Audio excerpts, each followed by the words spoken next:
Okay, it's about that time for some What's News with Nefrutat. Let's get into it. Let's get it. Let's get into what's going on in the UFO, aliens, UAP world, because there's a little bit going on. Just a little. Just a little bit. Just a little bit. But first, actually, I want to do a little bit of a recap, and it's going to become relevant a bit later on. Mm-hmm. So let's take it back to July 26. We saw US Congress host a hearing on UAPs, and that was the second hearing in 2 years. There was actually one last year in May of 2022, if we remember. Okay. And that one last year was the first one on that subject in 50 years. Mm-hmm. So if we remember around that time, that was covering the leaked UAP footage and the Pentagon report on the 144 sightings. We did a whole episode on that. Yeah. That was actually our first episode. So go on Spotify, Aliens, it's there. Check it out. But yeah, if you remember, they could only gather an explanation for one. Oh, that's right. One out of 144 sightings. Uh-huh. So, and then this one, the main focus of the one this year was 3 individuals. Ryan Graves, a former US Navy pilot. Mm-hmm. David Grush, a former intelligence official turned whistleblower, which we've covered him. Mm-hmm. And David Fravor, a retired Navy commander. So what stood out the most from that hearing was statements by Grush. Grush said he led the Defense Department's efforts to analyze reported UAP sightings and was informed of a multi-decade Pentagon program that endeavored to collect and reconstruct crashed UAPs. He is, quote, absolutely certain that the federal government is in possession of UAPs and that non-human biologics were recovered at crash sites. I love that term. Non-human biologics. Non-human biologics. Yeah. He's very careful with his wording there. But yeah. So that's my little recap. So I'll cycle back round to that later. Just on a side note, I thought these were 2 facts to know. This is actually pulled from the NASA's UAP report, which we spoke about on our episode 12, I believe. But yeah, and as I said there, it was nonsense. Bunch of rhetoric. Right. Nothing to inform the people. Nothing useful on these UAP sightings. But they opened it with something that I thought, well, I forgot to read out, so I thought I'd share that. But they said, Congress has made the Department of Defense All-Domain Anomaly Resolution Office, aka AARO, the lead federal organization for resolving these anomalies, and NASA feel they can complement AARO's work. So that was just something they put in, like, well, guys, it's not even us leading these investigations. Yeah. Just know that. So if it turns out lies were being told, just know it wasn't us. We were not really the head of this. Yeah, because NASA's very much at the forefront. And the report was awaited, but they're like, it's not even our responsibility, guys. We're just helping out. And then another fact is that between March 5th, 2021 and August 30th, 2022, the Department of Defense received a total of 247 new UAP reports, in contrast to the 263 reports that had been filed in the 17 years prior to March 2021. So that's just something to speak to the day and time we're living in. We speak about it a lot, that the truth is coming out. So there's not as much stigma surrounding these topics. So that's not to say sightings have increased. People have been seeing UFOs for decades. It's just people feel more comfortable reporting it because of the day and time we're living in where, ever since 2020, the truth said, you know what, I want to come out. Yeah. I want to come out right in people's faces. Yeah, the truth is tired of being in the shit. No, it's my time now. It's my time. And it's going to come out. It's going to continue to come out. So I guess it's to note that's the Department of Defense. So that would be more individuals within government making reports, including military. There is no system there's no established system for civilians reporting. They would usually just call the police or something. So that was something that was spoken about as well. That's being spoken about in Congress and NASA's report, there's no system for civilians to report because they've gaslighted people. They haven't taken it seriously. What do you mean UFOs? Yeah, exactly. So interesting. To hide the truth. But I just thought that was an interesting point to cite. Now on to my main headline of the day, Mexican Congress. So on September 12th, Mexico hosted a Congress hearing on UFOs. This was the first ever hearing on the subject within Mexico. And it came with quite the bang. So it saw journalists and UFO enthusiast Jaime Maussan unveil what he claimed to be alien corpses. Maussan said they were found in Peru in 2017 and are estimated to be 1,000 years old. Or more specifically, if you look at other sources, because it was 2 bodies.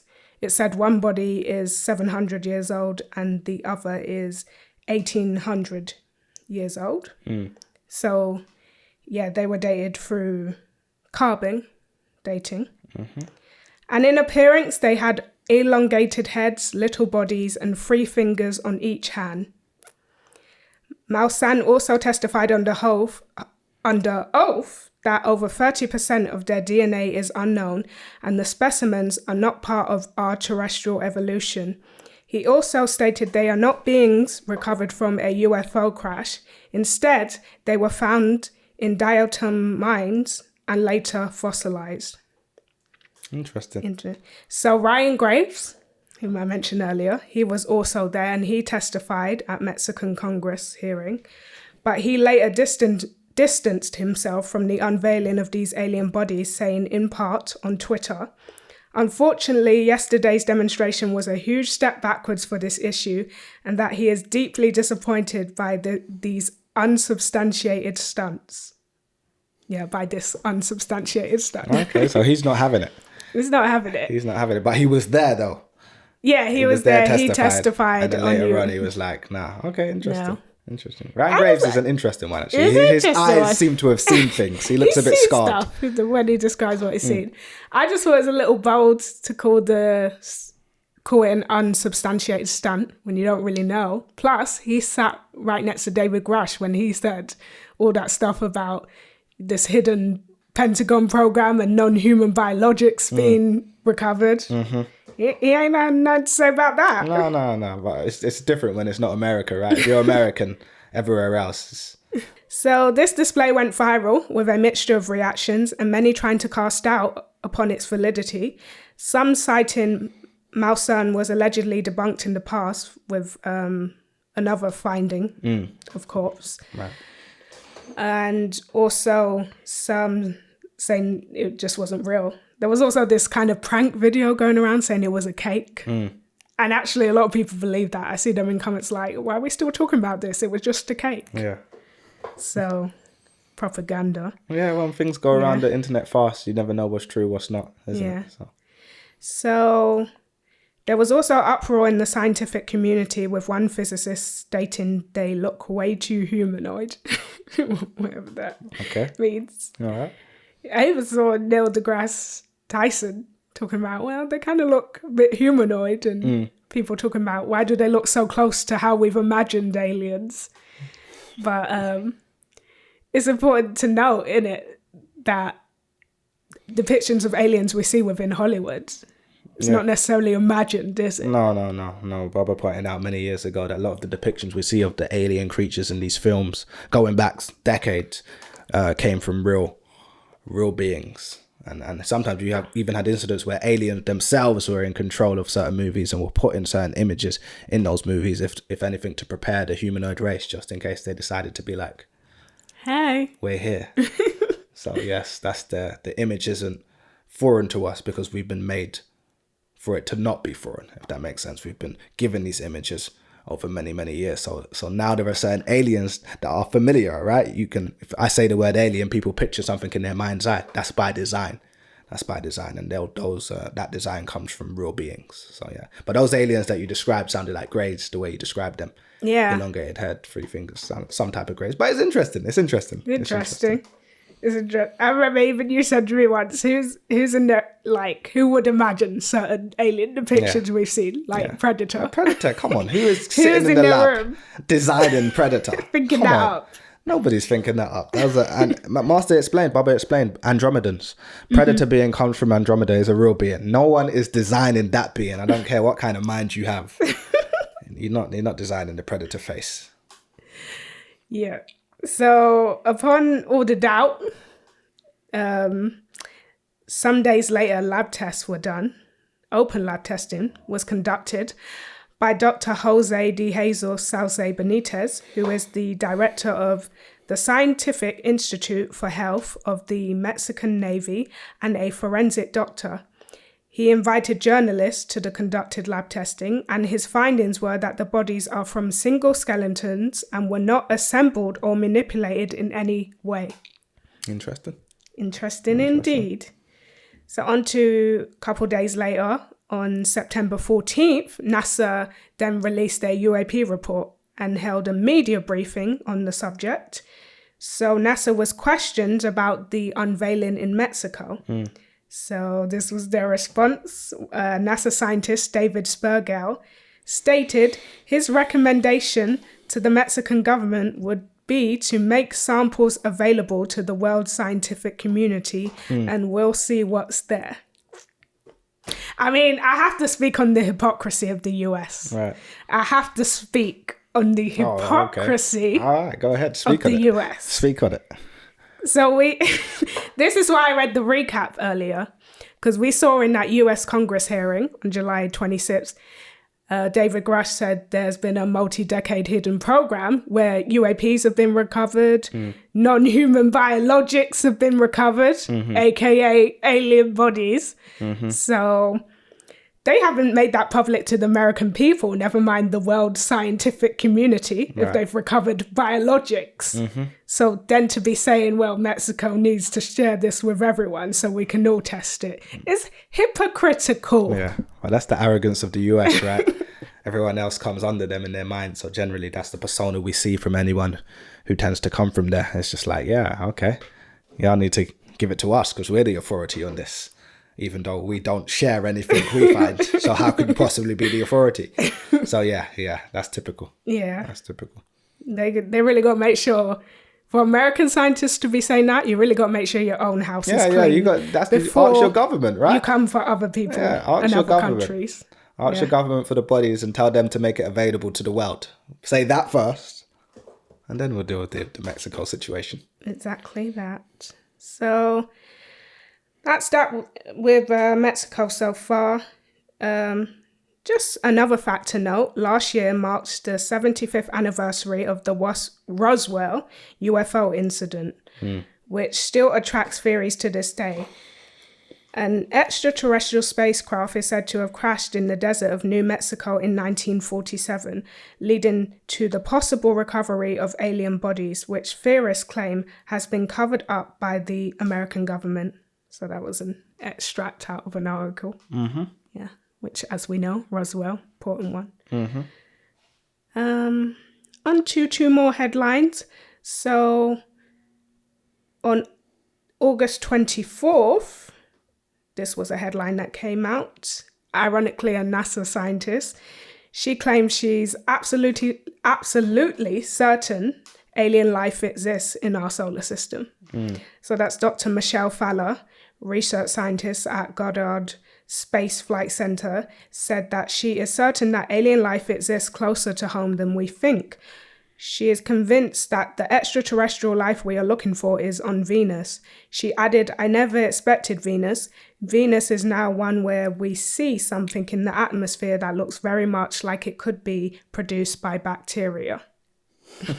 Yeah, that's interesting. Interesting perspective there. Obviously, again, we go back many, many years ago. Baba told us about Venetians or extraterrestrials that come from Venus, more than bacteria. So we need to do episodes on people like, or beings like Nikola Tesla. In fact, we're going to talk about Oppenheimer, so maybe we'll lead on to talking about Nikola Tesla. But he was from Venus, and he came with many, many great inventions, some of which we know and some of which were shut down by the government because with certain inventions came a lack of money as far as the government were concerned. So like, nah, get rid of that. We need to stay on this type of energy, for example. So Nikola Tesla came with a lot of great things, and he was from Venus, and we need to tell that story. Very, very important story. But yeah, again, Venetians, this is going back a couple of decades at least, maybe not more than that, 30, 40 years. Bubba's been telling us about the different planets in our solar system that have been home to life, and Venus is one of them. So interested to hear that. Obviously, she's talking about bacteria, so I'm assuming early forms of life is what she's saying. But yes, Venus has been home. We'll go into that. We definitely have to. And then just my final headline. This story had different articles on it throughout July to September. But it is, scientists claim material found in ocean is not from this solar system. So these claims are led by Harvard professor Avi Loeb. He states the material could even be of extraterrestrial technological origin because of some unusual characteristics of the material. Professor Loeb has made a number of claims about potential extraterrestrial life and visitors from other solar systems. While he has made a number of contributions to astrophysics, he is perhaps best known for his suggestion that Oumuamua, the first interstellar object to visit our solar system, could have been an alien probe. Quote. Could have been an alien probe. You were that's the cigarette-shaped craft object. You were speaking about that the other day. I'm not sure. Did we put that out? I can't remember. Yeah, we did. I think you mentioned it on episode 12 when we went into the NASA report. Right. Yeah. So could be an alien probe, i.e. I've been listening to Bubba's updates. Yeah. And I think I've got a theory here, guys. Yeah. Bubba, obviously, we can point people in the right direction of the update, but we know that was a craft. It was indeed a craft sent by extraterrestrials to drop certain things off on this planet, including spores for this new age, this new time that we're entering in. So yes, very much of extraterrestrial origin. I advise people look into that, become aware of when it came into our solar system and when it left, apparently, and the timing of certain things in and around that. You know, whether we're just seeing the manifestation of new animals that we haven't seen ever or never before.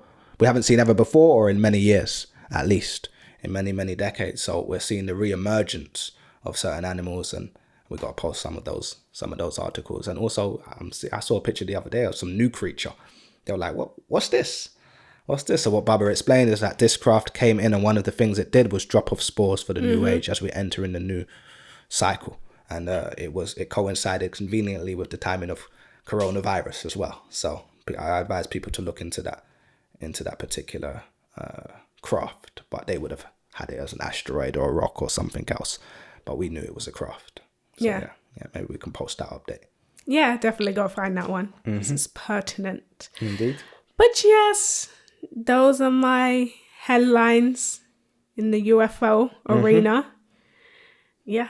Important stuff to pay attention to, right? To keep an eye on. Sure, more coming.